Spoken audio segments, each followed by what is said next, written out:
사랑하고 축복합니다.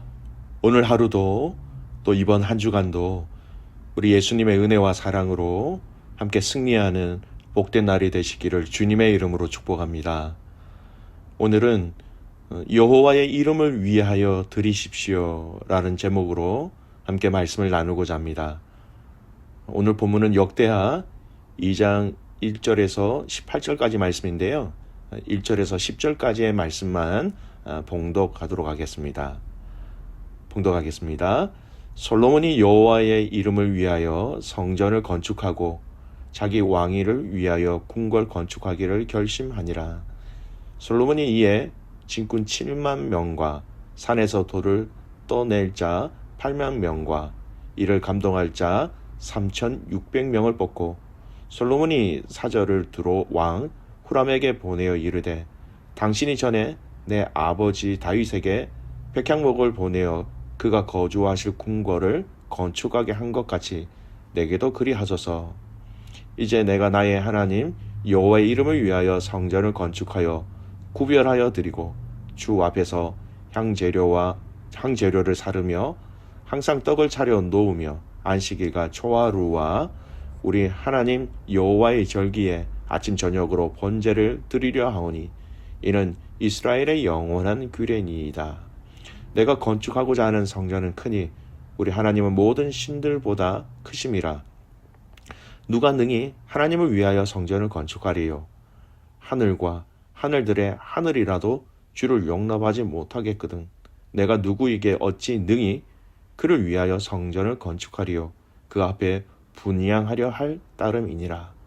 이제 청하건대 당신은 금, 은, 동, 철로 제조하여 자색, 홍색, 청색, 실로 직조하여 또 아로색일 줄 아는 제조 있는 사람 하나를 내게 보내어 내 아버지 다윗이 유다와 예루살렘에서 준비한 나의 제조 있는 사람들과 함께 일하게 하고 또 레바논에서 백향목과 잣나무와 백단목을 내게로 보내소서. 내가 알거니와 당신의 종은 레바논에서 볼목을 잘 하나니 내 종들이 당신의 종들을 도울지라. 이와 같이 나를 위하여 제목을 많이 준비하게 하소서. 내가 건축하려고 하는 성전은 크고 화려할 것이니이다. 내가 당신의 볼목하는 종들에게 지은 밀 2만 고루와 보리 2만 고루와 포도지 2만 밭과 기름 2만 밭을 주리이다 하였더라. 아멘. 어제부터 우리는 역대하의 말씀을 묵상하기 시작했습니다. 이 역대기 말씀을 묵상하는데 우리는 몇 가지 아주 중요한 것들을 우리 머릿속에 그리면서 가지고 있어야 이 역대기, 특별히 역대하 말씀을 이해하는데 참 많은 도움이 되어집니다.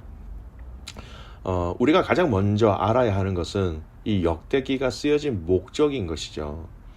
역대기와 열왕기, 역사서이죠. 이 두 성경은 같은 이스라엘의 역사를 기록하고 있다는 점에서 같은 맥락을 가지고 있습니다만 중복되는 내용도 있고요. 또 어떤 부분은 어떤 성경은 어떤 부분들을 더 자세하게 설명하고 있는 내용도 있습니다.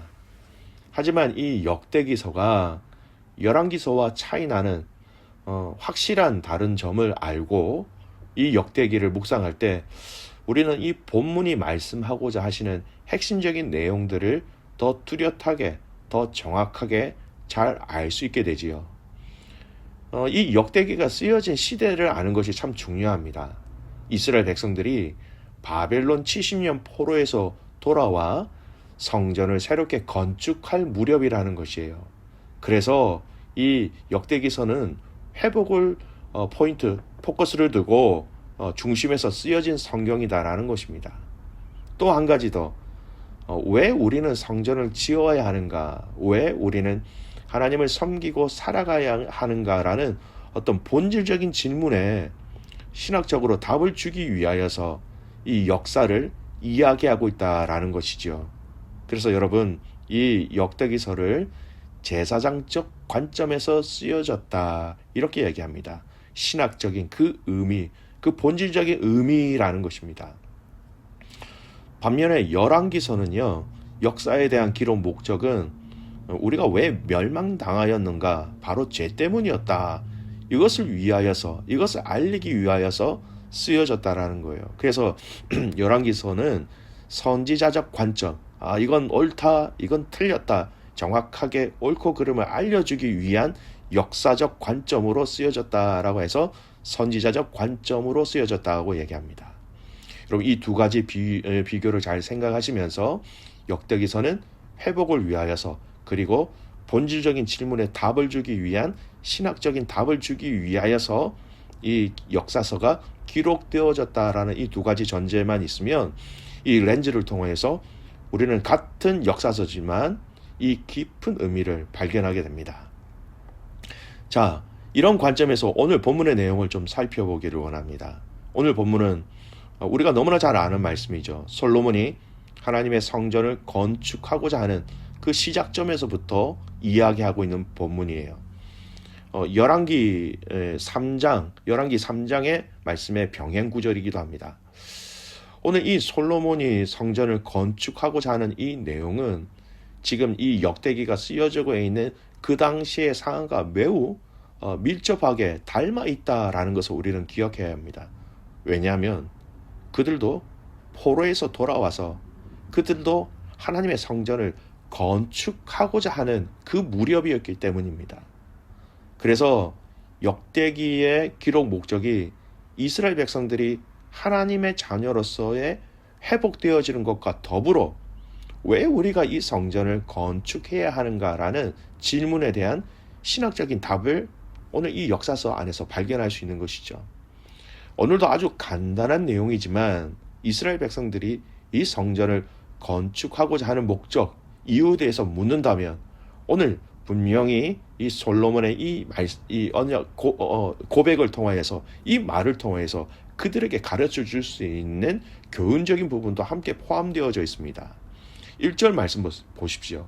솔로몬이 여호와의 이름을 위하여 성전을 건축하고. 여러분, 솔로몬이 성전을 건축한 것은 하나님의 이름, 여호와의 이름을 위하여 건축한 것입니다 라는 것을 이 서두에, 이 건축에 있어서, 성전 건축에 있어서 먼저 서두에 이때 딱 못을 받고 시작하는 것이에요. 사람의 이름도 아니고요, 나라의 이름도 아니고요, 솔로몬 자신의 이름 더욱도 아닙니다. 오직 여호와의 이름을 위하여 성전은 건축되어졌다라는 것을 서두 첫 부분에 천명하고 있는 것이에요.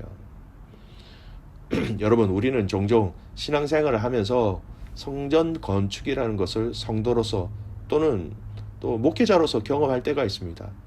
저는 사역을 하는 교회마다 교회 건축이 많이 있어가지고 거의 모든 교회에서 건축을 다 경험하게 되었어요. 본당을 리모델링 한다든지, 아니면 교육관을 건축한다든지, 아니면 교회 부지를 옮겨서 새로운 교회 건물을 세우든지. 네, 여러분, 이 건축하는 과정 속에 확연히 나누어지는 것이 있어요. 건축이라는 것이 우리를 위한 성전, 사람을 위한 성전, 내 이름을 위한 성전으로 이 성전을 짓기 시작하면, 또 중간에 변질되면 하나님은 이 건축이라는 것, 누가 보아도 선한 일, 하나님이 기뻐하시는 일인데도 불구하고 공동체 가운데 어려움을 주시는 것을 경험하게 되었습니다.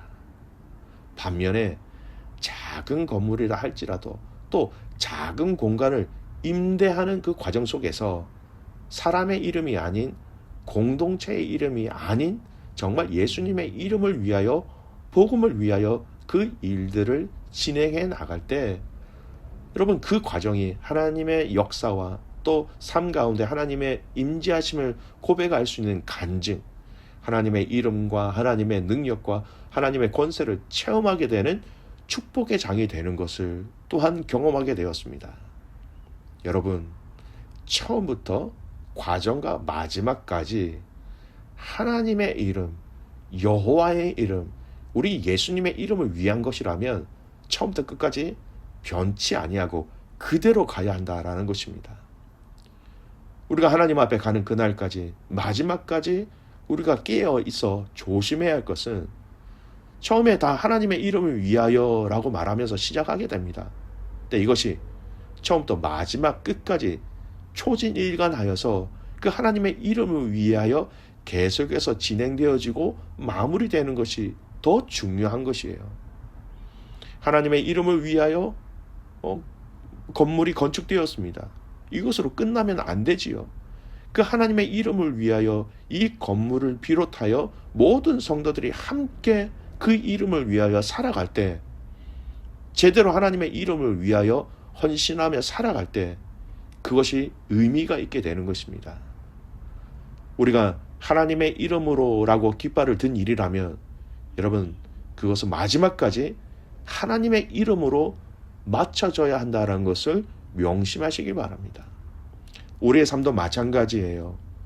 여러분이 하나님의 이름을 위하여 살겠습니다.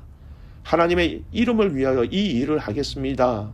하나님의 이름을 위하여 이 비즈니스를 하겠습니다라고 약속하신 일들이 있다면 여러분, 그것은 시작하는 것에서 만족하지 마시고 모든 과정과 또 그 일의 마지막 끝까지 그 하나님의 이름을 위한 것이 되기를 간절히 바랍니다.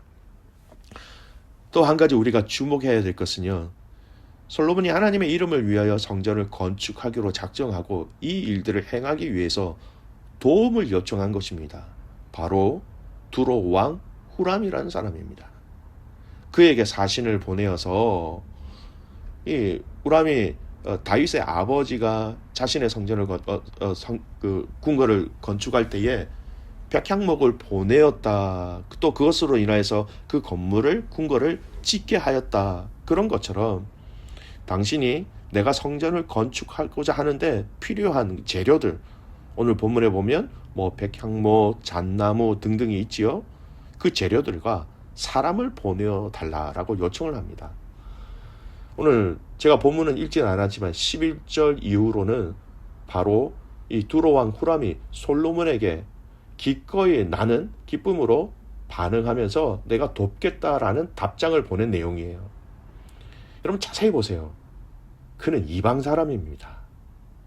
이방 사람이 하나님의 성전을 건축하는데 도움을 준다라는 것, 여러분 그는 잘 모르겠지만 지금 우리의 시선으로 볼 때 여러분 얼마나 위대하고 감사하고 영광스러운 일에 여러분 그가 함께하는 것입니까? 놀라운 축복이지요. 오늘 저와 여러분의 삶과 봉사가 이 여호와 하나님의 이름을 알고 사용하는데 쓰임을 받기를 간절히 소원합니다. 아주 작은 일이지만 하나님의 이름을 위한 것이라면 여러분 그 일이 좀 어렵고 때로는 힘들고 때로는 우리의 마음을 아프게 한다 할지라도 그것이 하나님의 이름을 위한 것이라면 저와 여러분이 그 일에 기쁨으로 또 감사함으로 결단함으로 반응하는 자들이 되시기를 소원합니다. 이 영광스러운 일에 나를 초대해 주신 것에 대한 감사와 기쁨이 발견되어지시기를 바랍니다. 별것 아닌 내 인생에 내가 이것을 통하여 주님의 이름을 높이고 든든히 세울 수 있는 이 일에 나를 초대해 주신 것, 여러분 이것 자체가 우리에게는 말할 수 없는 놀라운 은혜인 것입니다. 우리가 잘나서, 우리가 능력이 많아서, 우리가 똑똑해서, 우리가 돈이 많아서 하나님의 이름을 높여드리는 것이 아니라 부르신 그 자리에서 묵묵히 하나님의 이름을 위하여 반응하며 헌신하며 순종하며 예배할 때에 우리의 그 반응에 순종에 하나님은 세상과 비교할 수 없는 가장 값진 것으로 우리를 채워주실 것입니다. 오늘 이 하루 또 이번 한 주 하나님의 이름을 위하여 예수님의 이름을 위하여 여러분이 무엇을 하고 계시는지 한번 뒤돌아보시기를 바랍니다. 또 이 존귀하신 이름을 위해 여러분이 하나님께서 보여주시는 그 반응해야 될 일들을 보여주신다면 기쁨으로 반응하는 믿음의 가족들 되시기를 주님의 이름으로 축복합니다. 아멘. 기도하겠습니다. 살아계신 아버지 하나님, 하나님의 은혜와 사랑에 감사와 찬송과 영광을 올려드립니다. 하나님, 오늘 이 하루 우리의 삶이 여호와의 이름을 위하여 우리의 것을 드릴 수 있는 삶이 되게 하여 주시옵소서. 우리의 마음을 드리게 하시고 우리의 정성을 드리게 하시고 우리의 가장 소중한 그 옥합을 깨트려 주님께 올려드릴 수 있는 지혜롭고 복된 자들이 되게 하여 주시옵소서. 하나님, 우리의 일들이, 우리의 계획하는 것들이 또 여호와의 이름을 위한 것이 되게 하여 주시고 그 여호와의 이름을 높이기 위하여서 우리가 힘쓰며 애쓰며 달려갈 때에 그 예수님의 응원하심과 성령님의 함께하심을 체험하는 우리의 삶 되게 하옵소서. 세상의 그 어떤 것보다도 우리 주님의 이름을 높이는 귀한 믿음의 가족들 되게 하옵소서. 하나님, 우리에게 이 일들로 우리를 부르실 때에 하나님 기쁨으로 반응하게 하시고 그 기쁨 가운데 하나님 말할 수 없는 하나님의 그 비밀들을, 저 하늘나라의 비밀들을, 말씀의 비밀들을 몸소 체험케 하여 주시옵소서. 사랑하는 우리 자녀들을 위해서 기도합니다. 힘을 다하여 살아계신 그 하나님 앞에 나아가며 헌신하며 순종하며 살아가는 우리의 자녀들 되게 하옵소서. 그렇게 행하실 하나님을 신뢰하며 살아계시는 예수님의 이름으로 감사하며 기도드리옵나이다. 아멘.